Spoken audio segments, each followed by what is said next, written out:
La plénière du vendredi 7 mars était essentiellement consacrée à l'évaluation des activités menées récemment par la plateforme des confessions religieuses, notamment la prière œcuménique du 1er mars au Palais du Peuple et autres activités de plaidoyer dans le cadre de la mobilisation générale en faveur de la situation de l'Est. La question sur la déclaration de l'évêque Albert Kankienza Mwanambo concernant l'église traditionnelle était sur la table. La CIME appelle à plus de responsabilités dans les propos, ceci dans le but de préserver la paix et prêcher par le bon exemple. Nous avons partagé pleinement l'indignation et la consternation de la confession des églises traditionnelles. Nous disons que les confessions religieuses sont là pour construire et non pour détruire.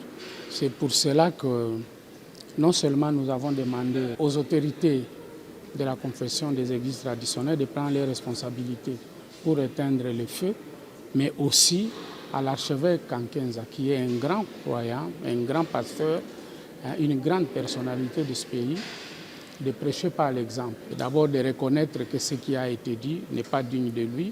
Si nous évoluons au sein de la plateforme, ce n'est pas pour des questions de doctrine. Moi, par exemple, je suis musulman, je n'ai aucune raison d'être avec les autres ici. Mais si nous sommes ensemble, c'est parce qu'il y a des questions d'intérêt national.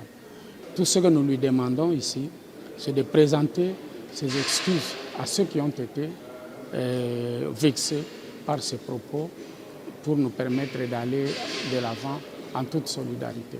Quand les chefs de l'État nous réunissent, il ne fait pas la distinction entre les confessions religieuses. Le feu de la division éteint, les confessions religieuses peuvent poursuivre leur bon nombre de chemins.